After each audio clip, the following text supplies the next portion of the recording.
Good morning. It's really good to be back. I feel like it's been a long time. It hasn't really been that long, but we always feel like that. We love being home. So I'm going to have a little bit of a PowerPoint only because we're going to study some Hebrew today. And it's going to be a little bit difficult for me to try to spell it out. So if you want to take notes, this is your opportunity to do that. So the first slide shows Jacques Lowe is the guy on the left, and he was the personal photographer for President John F. Kennedy. He had over 40,000 negatives of photographs of Kennedy and his immediate family in his collection, but only 400 photos were ever published. Jacques Lowe was a very careful and meticulous person, and he took exceptional care of his negatives and photographs. If a museum or library needed one of the photos, he would personally develop it himself. When it came time to find a safe place to store the negatives, he researched every possible option available and eventually decided that the safest place for them in the whole world would be a vault at the J.P. Morgan Chase Bank in New York City. Today, none of those 40,000 negatives exist. You see, the vault was located at the World Trade Center that was destroyed in the terrorist attack, September 11, 2001. So I think about the last time, or one of the times I preached, I'm really into like ancient Hebrew and Greek, yep. So I consume as much as I can, so my last couple of devotionals have been from just some Hebrew words, and even if I don't understand it, I do my best. So my reading and learning, God really has begun to reveal his heart to me on a much deeper level. I'm reading his word the way it was intended to be read, and I'm learning about the culture and the language and the political climate.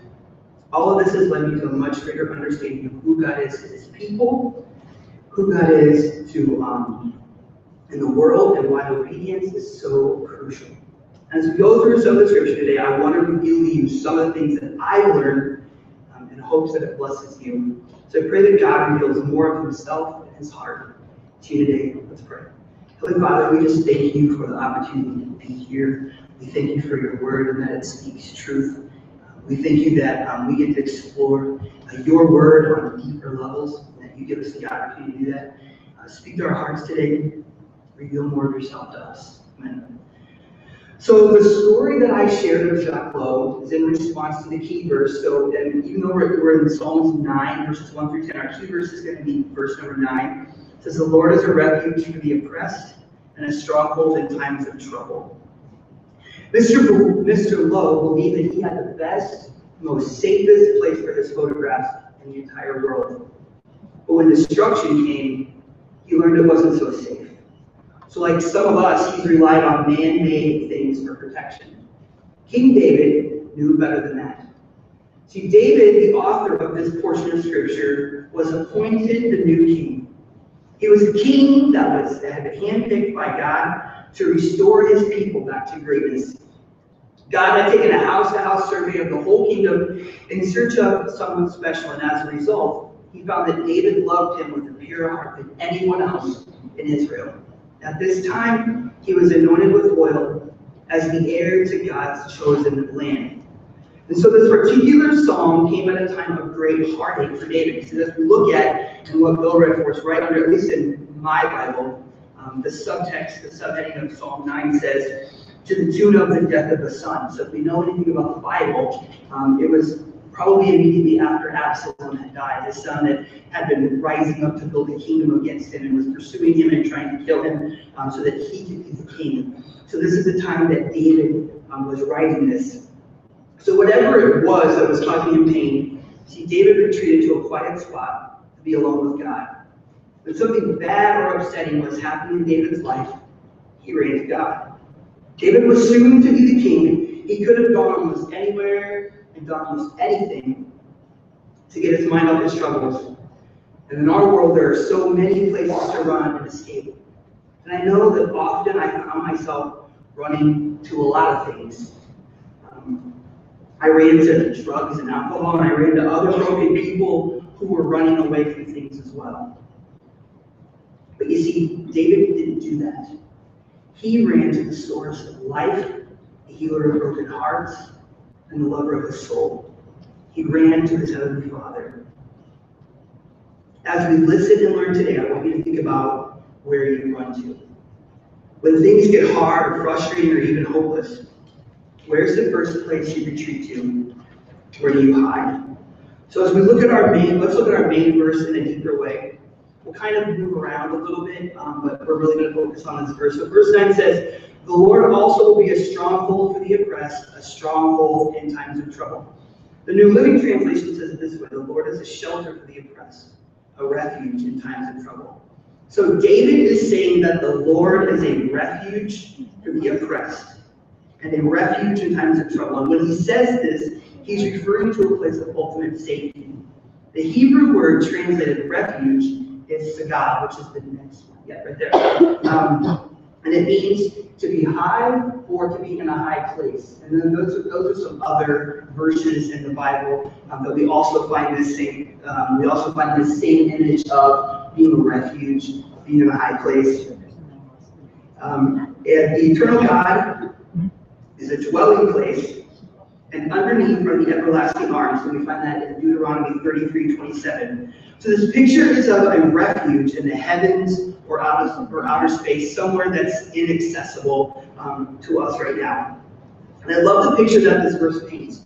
We dwell with God, and not just that, but he holds us in his arms. His arms that will never fail us, they will never drop us or get tired or weary. Psalms 27:5 says, "For in the day of trouble he will conceal me in his tabernacle. In the secret place of his tent he will hide me. He will lift me up on a rock." This idea of being lifted up on a rock we find in the last verse, Exodus 33:22. When God was about to reveal himself to Moses, God told Moses that he will put him on the cleft of the rock and cover you. A cleft is a high place. So it's a refuge for Moses, the same as it is for David. There's another part of this verse that is important, and it's the word oppressed. It's from the Hebrew word adah, and it means to be crushed under affliction or to have a heavy weight on top of something. How many of us have ever felt like this? I know I have. We feel like everything in our life is pressing down on us. We seem to be trapped under a rock that we just can't seem to get out from underneath.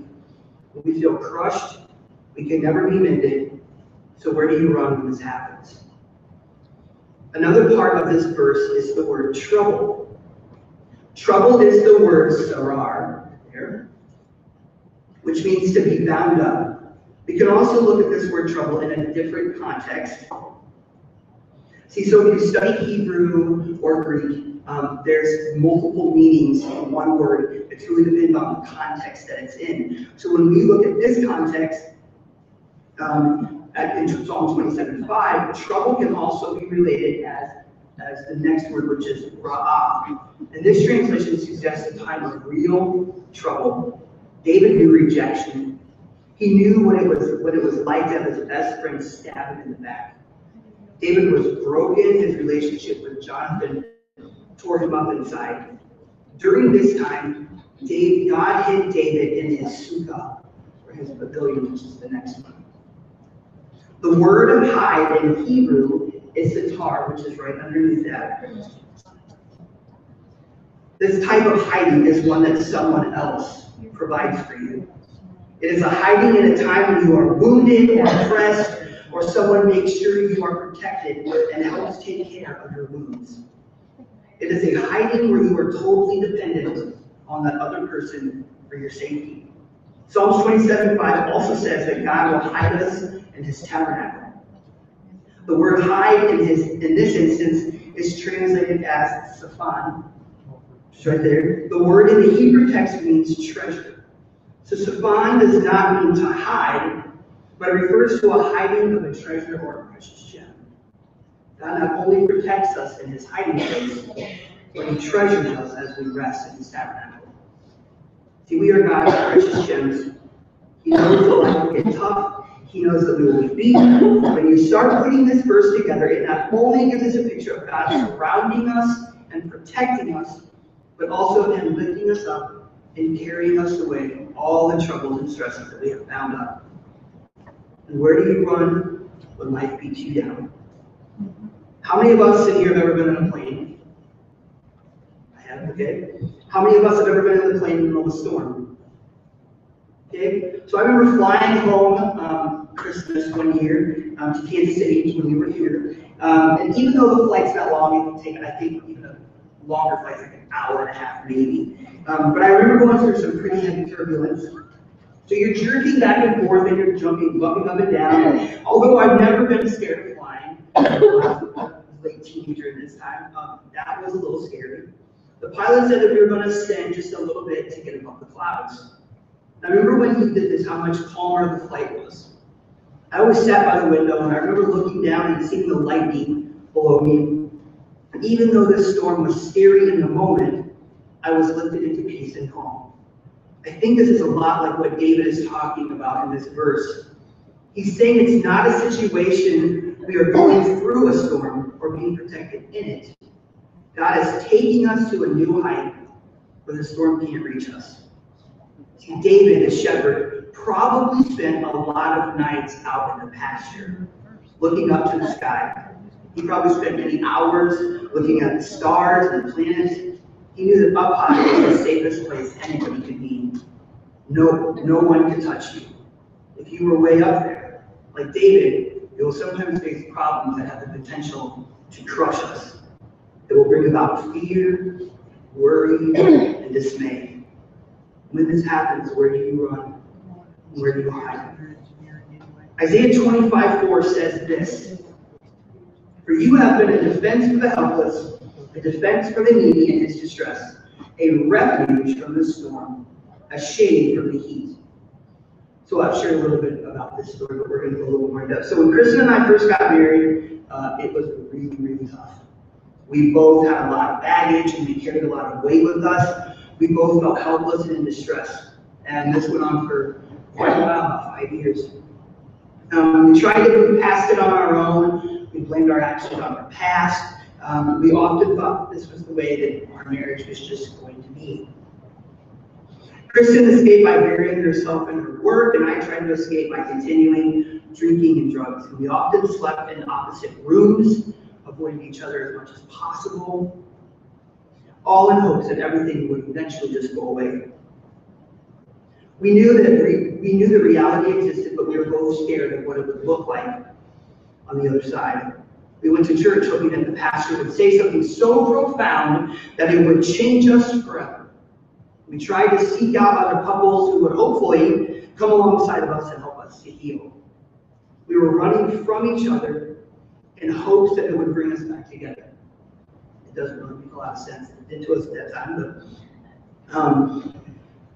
even though we wanted to stay married, we continued to run into things that would never really mend our hearts and our marriage.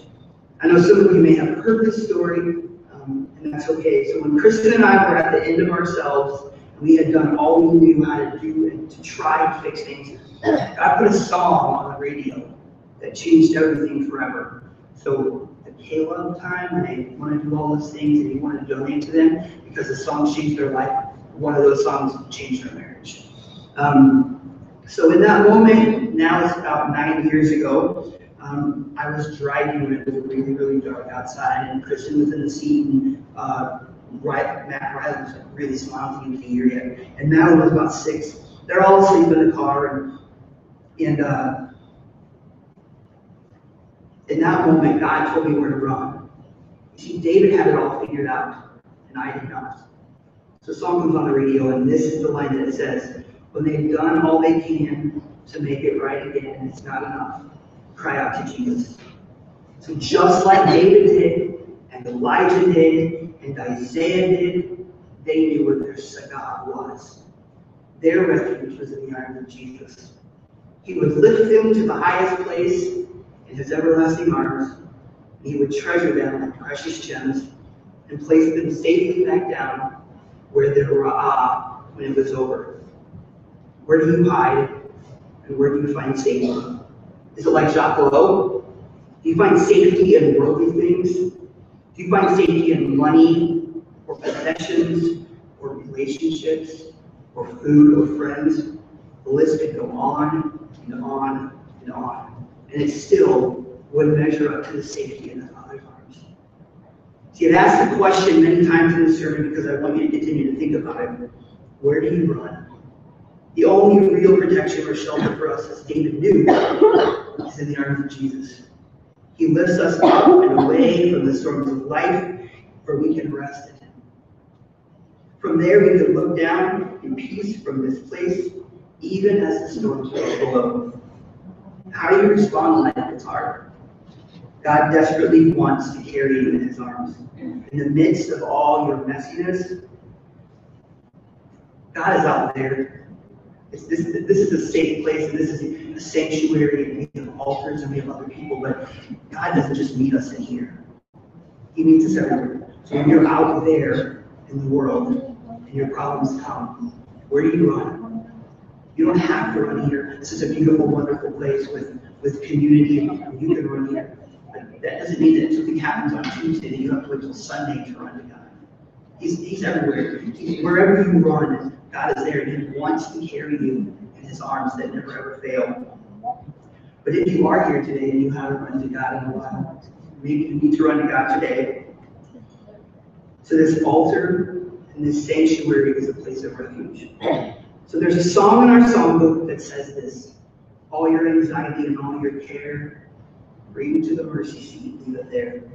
Never a burden you cannot bear, ever a friend like Jesus. So this mercy seat is a place to leave everything. This is the place to run. This is your place to hide and be lifted to new heights by your Father in heaven.